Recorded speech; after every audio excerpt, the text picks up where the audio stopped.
us with the movie. Guys, my wife's back with us, who is Mary Jane. Mary Jane. We're glad to be back. We've been doing quite a few of these now here at Shocker Studios with Team View, and I've been loving it.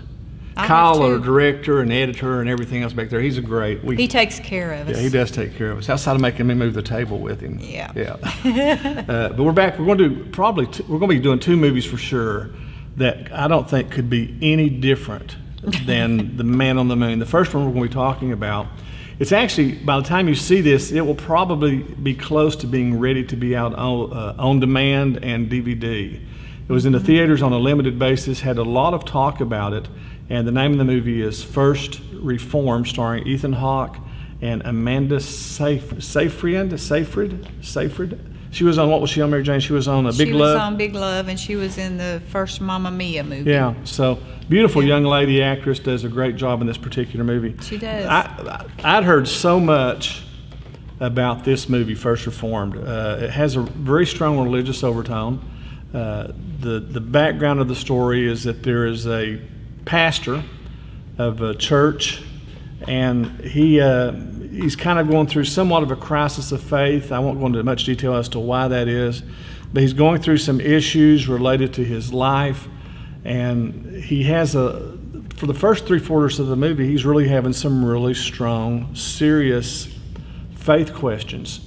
And so I had a lot of pastor friends, and a lot of friends that are involved in churches and so forth that had seen the trailers, which looked really, really good, and said, Mike, have you seen this movie? I probably have not had more people ask me if I've seen a movie than this one in the last year. And so I finally decided to go see it after it finally got to Wichita. I had played across the country for about a month and a half, and finally came to Wichita, Kansas. And I went to see it, and then as I mentioned, it's probably getting ready to be on DVD or on demand. Went to see it, was excited to see it because I'd heard so much about it. Got to the movie, and what can I say? That's the background to the story. Yeah. Let's talk about the first third of the movie, first 2/3 of the movie, Mary Jane. Your thoughts on the first 2/3? I thought the first 2/3, Ethan Hawke stars in it. And some of the critics have said this movie was made for Ethan Hawke, or that Ethan Hawke was made for this movie. He's not done very many films like this as a pastor at a church. Very small church. It's more of a tourist attraction than it is anything. I think Ethan Hawke was terrific in the film. He did do a great job. He was, the church is like a historical landmark. Over going on 250 years old. Yeah, they were getting ready to celebrate the 250th anniversary. And this little church was a beautiful little church, but he had like maybe 8 people. Yeah, very small congregation. I don't even know if there was that many. But he definitely was going through a crisis of faith, and had a lot of questions about what are our guidelines as Christians? How do we live out our faith? You know, and how do we have the faith to carry on God's work? You know. And what about death when death occurs, or suicide? All kinds of things that come into play. Yeah. And they're under the umbrella of a larger church. And this is one of the surprising roles in the film. Cedric the Entertainer plays Reverend Joel Jeffries, he's a pastor of a large mega church. And the character that Ethan Hawke plays, Reverend Ernest Toller, he sits under the umbrella. It's his own church, but this larger church where Cedric the Entertainer is the pastor at, if you can imagine Cedric the Entertainer as a pastor of a kind of a big charismatic mega church, if you will. And he tells Ethan, I'm going to be your pastor because even pastors need pastors. And so he sits under the umbrella. And a little bit about my background, I'm actually licensed and ordained as a pastor, which shocks some people, not others, those that know me. But a lot of times pastors and organizations will have this concept of what they call a pastor's pastor. And that's the part that Cedric the Entertainer plays. And in my experience, I felt really drawn to this particular relationship because it was so real. And again, we're talking about the first 2/3 of the movie. And what it is that this pastor, Cedric the Entertainer, Reverend Jeffers, they really are kind of using this little church as opposed to really more or less supporting. They're not really supporting them at all, no, other than trying to bring awareness to them. And and they're using it even for political gain for contributors that are part of the larger church, larger conglomerate. I mean, your thought, you can probably say more about that as a pastor's wife looking in at how it displays and represents that concept that oftentimes takes place. I will say this, my experience, I've had 4 pastors that are pastors. And I realize that some of them may be watching this, but there's a reason these types of relationships are portrayed in movies, because oftentimes that's the way it is. And the truth of it is out of 4 pastors that I've had in my life, 1 was good. And the others I never hear from, never talk to, never provided any level of support. Your thoughts on that, though, just from that perspective of that relationship? I think he tried to be a pastor's pastor to Reverend, what was his name, Toller? Toller, yeah. But he had all this political stuff going on in the church, which happens, unfortunately. Centered around money. That you have to do this in order to get support, financial support for your church.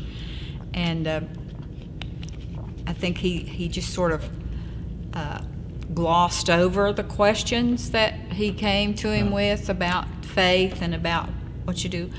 He just sort of, well, you know, you just sort of accept it and go on, you know. And and the character Reverend Toller, he's played by Ethan Hawke. He has these questions because the character Mary, played by Amanda Seyfried, she's in a relationship, she's married, and she's going through some real struggles in that relationship, and some things happen that I won't go into detail about, but it causes Reverend Toller to question faith even more so, and what's the responsibility of the church. And because so much of what we see in today's world, the church doesn't have the best of reputations for a lot of good reasons, and the movie really demonstrates that in a lot of ways. It shows the polity or the politics of how church works. It really does a very good job at showing that even people of faith can go through crises, they can go through questions, and I thought that part of the movie, your thoughts about that part? Yeah, I'll ask you first. I agree. I thought what she goes through, and to me it just shows that there's no pat answers. So many in today's society, people want pat, quick answers to things, and they don't want to take the time to seek out for themselves, you know, what is the answer. Yeah. And I think he felt very inadequate when she would come to him for help, that he felt like he really didn't know what to do to help her, how to help her. And I appreciate that, because those real questions, it's so easy to quote a Bible verse out of context, such as, God will never give you more than you can handle. I don't even know if that's in the Bible. But the example of that not being true is that good Christian people sometimes commit suicide, and that people that are people of faith sometimes have rough times. Well, you know, it's appointed to all of us to die, and we're going to all die sometimes, but then someone's killed by a drunk driver, or a small child's killed by a drunk driver. And sometimes there are no answers. And the easy, pat, biblical answers are not always the answer. Mm-hmm. And I think the first 2/3 of the movie deals with that in a tremendous way. It does. But then something happens. Frosky's movie, Mother, is, in my opinion, one of the worst movies I've ever seen. The last third of this movie, Mary Jane, go ahead. Well, you think he's on the road to finding the answers on how to help this young woman, and then it just takes like a 360-degree 180. turn. 360 be going the same. 180. Yeah. I mean, it just goes way off. I mean, it's like, what? You're sitting there and you go, what? Yeah. And then it just leaves you. It turns totally bizarre. I mean, and Mary Jane, the response of what is exactly, yeah, I don't know of anyone that has seen the movie that did not think that. And it goes to the what perspective so much. It's definitely thought-provoking. I still think, yeah, I still think, I'm going to watch my language here. I still think, what the heck happened in that movie, and what was it about? I have no idea. If you're a regular dude like me and you're not some funky artist that, you know, has all these answers, you're going to be totally lost, because I have no idea where that movie went. Sitting there dumbfounded. Okay, so, and that's just my reaction. So, what? Yeah, and the director, Paul Schrader, directed it, and he wrote the story as well. I don't know where he's going. And the turn on the movie is so bad, it ruins the movie. And the first 2/3 of the movie, if I'm watching that film, I'm going to give it a 9 because it's so cool and it's so good, it's so real, it's so on the point. But then the last third of the movie, it goes so bizarre and so weird, it ruined the whole movie for me. And it took the movie for me from a probable 9 down to about a 3.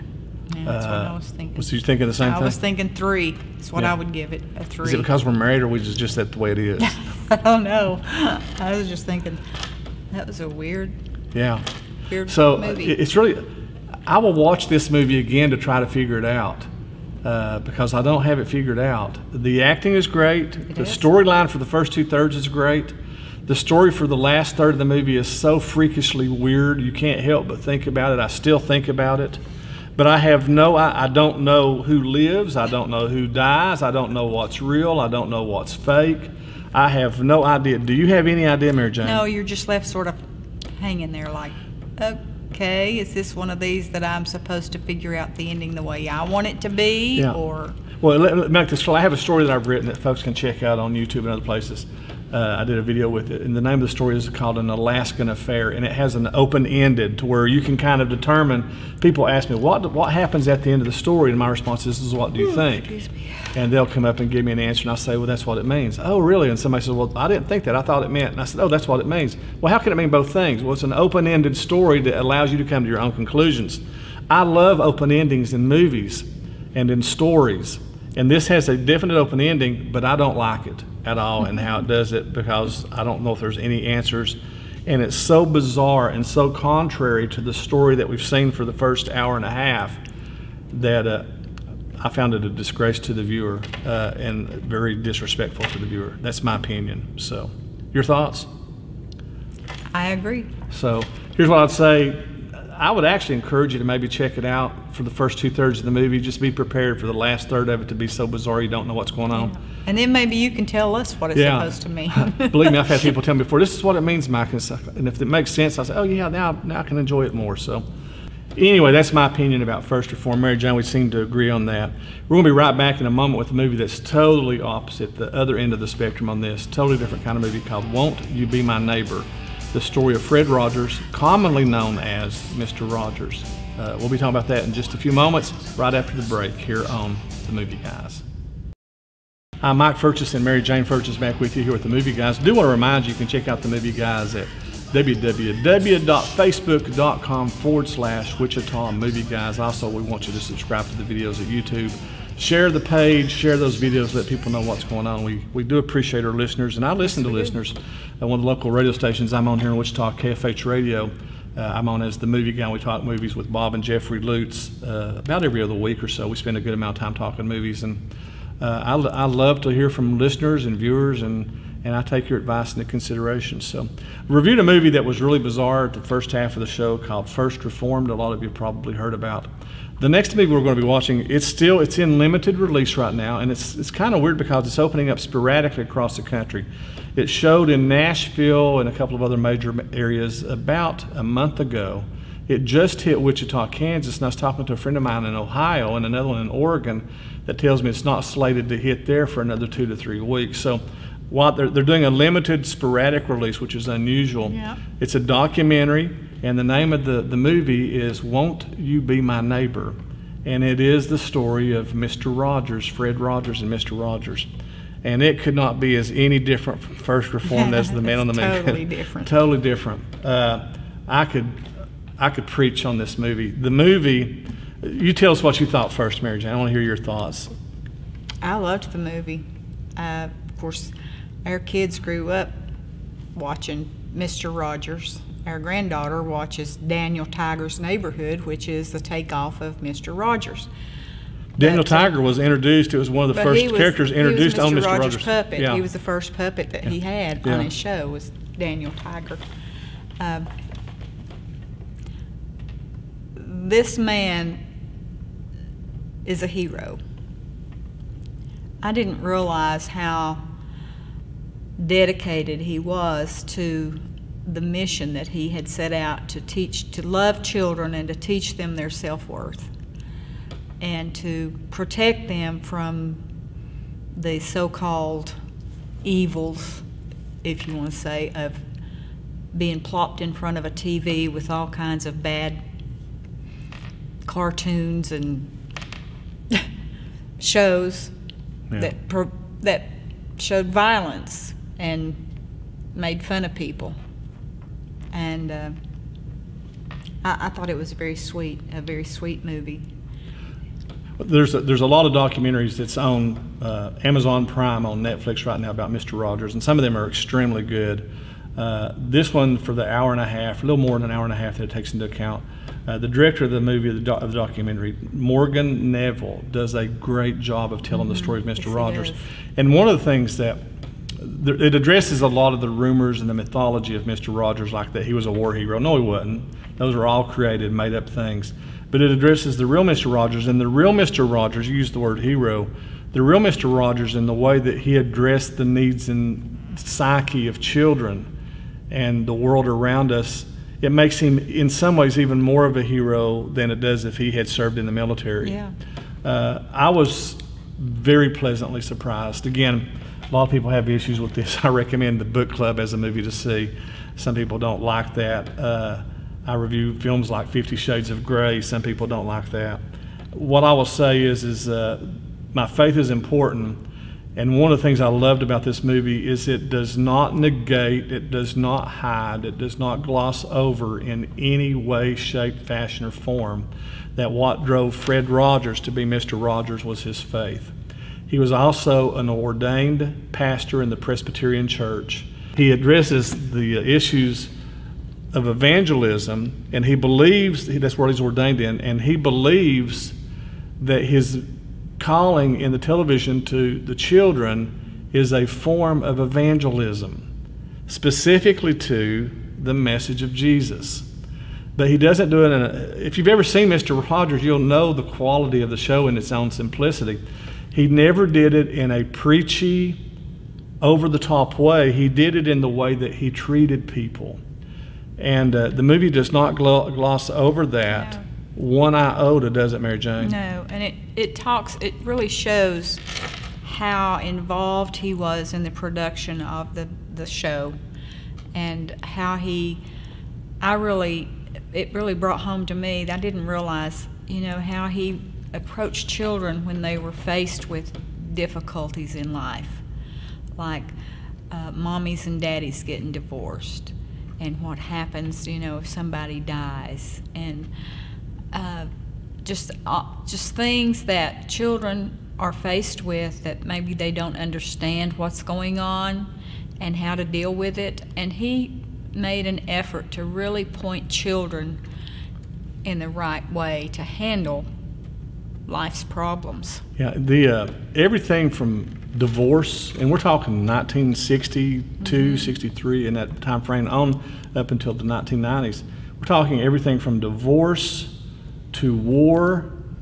He had retired and did not want to come back, and he was kind of talked into coming back by the people that were around him at PBS, specifically after 9/11 and the bombings, and how you would relate to children and the message that the children needed to hear for that. All of that is addressed and why he does it. And I'm telling you, man, I was so touched by Mr. Rogers. I'll be honest about it, I was never a fan of Mr. Rogers. Our kids watched it some. I didn't. I was bored with it. I was the bully that he addressed at times. Yeah, I was he the troublemaker addressed kid. Sesame Street was a lot more entertaining than Mr. Rogers because it had at least some action and stuff. But after watching this documentary, I want to go back, and I have already started to do that, to rewatch some of the Mr. Rogers shows. And as I'm going to, man, this is hard. Here's this big old bearded guy that's a motorcycle rider with tattoos and the whole bit. There were several scenes in the movie that I'm sitting there and tears are just rolling down my face. Yeah. And was it the same for you? Yeah, especially there was one time he met a little boy In a wheelchair. in a wheelchair, And he got right down, next to him. He didn't stand up. He just got right next to him. And in his sweet, quiet, gentle voice, just talked to this little guy. And it just made tears come to your eyes, the way he related to that little guy. And then it showed him later when they did the, what do you call it, the show where they honored him. Yeah, the award show. And then they had the award show. Then they had this guy come back as an adult in his wheelchair. He came up on the stage. Well, he ran up on stage and jumped up on the stage. Mr. Rogers did. Yeah. Yeah, to get down on the knee level and give the kid a hug and say how much he loved him and how good it was to see him. And but here's the reason I teared up, and it, even just thinking about it now is quite emotional. We saw this hero who went way out of his way to show love and compassion and to teach love and compassion despite differences, despite difficulties to children. And he realized how important it was that society do that. And as I'm sitting there watching, my thought is, man, how we've messed up. We tune to, or we go to Facebook, which is now known more for the fights and the arguments and the disagreement. We look at the politics on television. We see all of those things, and I'm reminded that we probably need Mr. Rogers now more than ever, or someone like him. Yeah, we do, because he, I don't have words to explain what it meant to me to watch that. It was just eye-opening and sad, like you said. We need a Mr. Rogers right now in our world, in our country, because there's so much divisiveness and hatred and no love for each other in spite of our differences. And he taught that. He taught that we should love others and accept them and befriend them. And it's the sweetest thing. The little kids would come up to him and they'd say, "I love you, Mr. Rogers." And he'd get right down and he'd say, "I love you too, you're special." And that just, people need to know they're special. They need to know that somebody loves them and cares for them. Probably the first time I've ever done a review where I actually sit here and tear up and have to wipe tears away. But the truth of it is our world, society right now sucks. We have Christians arguing with Muslims, and we have whites arguing with blacks, and we have Democrats arguing with Republicans. And in the process and in the background are all these kids that observe our hate. Now we say it's not hate. Oh, it's not hate. We're just arguing. No, it's hate. 1 Corinthians chapter 13 gives a very perfect definition of what love is. And if what you're doing is not consistent with what's in that passage, it's not really love. So, Mr. Rogers, I think in a lot of ways, really exemplified the love, the expectations of Christ, and better than anyone that I've seen in a long time. And the movie helps illustrate that. Mm-hmm. One of his sons even says, "It was really hard. You think it's hard, on everybody. Imagine what it's like growing up being the son of the second Messiah, or what some people consider to be the second Messiah." And he's not the second Messiah. Mr. Rogers would tell you that. But he was a man that genuinely loved children and recognized the influence that we as adults have on those children. He was someone that children could relate to. And I want to say something about this. Years ago, when our children were little, we really were cautious about letting them watch certain programs like that was on Nickelodeon because of the disrespect to parents, disrespect to others, the disrespect to other children. And Mr. Rogers addressed all of that. And he was pretty flat out vocal how some of these shows were terrible. And we talked about this in our segment, in our episode that we did about 13 Reasons Why. we really need to look at ourselves and our society and what we have done to cause children to hate the way that we do. And as parents, when we exhibit the hate that we do on places like Facebook, or we take kids to see Jurassic World, where people are getting eaten and ripped apart limb from limb, and they're taking their small children to see that, we as adults and parents are sometimes the ones that are responsible for the actions and the depression, the high suicide rates and so forth that our children go through. And the movie, in a roundabout way, really addresses all that. So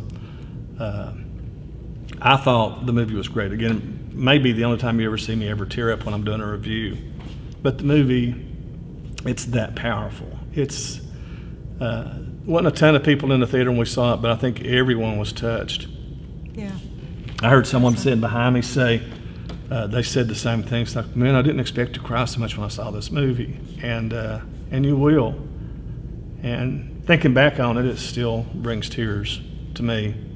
I'm just a tender-hearted big old teddy bear, though, I guess. I don't know. So on a scale of 1 to 10, what would you say in conclusion, Mary Jane, in conclusion, your thoughts on the movie? I give it a 10. Yeah. I loved it that much, and I thought it was so real. I mean, it didn't try to gloss over who he was, and it showed some of the struggles he went through. But to me, he's a real hero. Yeah. And we need more of them. Well, just the things that he did, everything. He was the first one that took a black gay actor and put him in such a prominent role.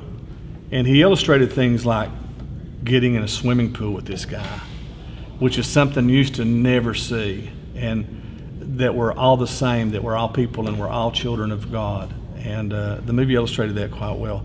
I would agree on a scale of 1 to 10, I'm going to 10. It's a powerful, powerful documentary. I don't think you necessarily have to sit on the big screen. When it comes out on DVD or it's on demand, by all means, you need to see it. Watch this movie. Watch it. And if you're the parent of smaller children, you definitely need to watch it. Or if you're one of those people that like to get on Facebook and bitch and argue all the time, you need to watch it. Because what we're doing impacts our children, and the movie illustrates that. And dear God Almighty, my prayer would be to give us more people like Mr. Rogers. So that's the review of Welcome to My Neighborhood. You've been watching the movie, guys. I promise not to cry through the close of it. 2 different kinds of reviews today. We again want to thank you. Want to thank Teen View Magazine, Teen View for participating, Shocker Studios for participating, Kyle, our director and editor back there, thanks as well, and Marquise for having us here and having us be a part of the program together. We thank you. Thanks for watching again. God bless. Don't forget, turn off your cell phones at the movie theater. Yes, Until please. next week or next time, we'll see you again here at the movie, guys.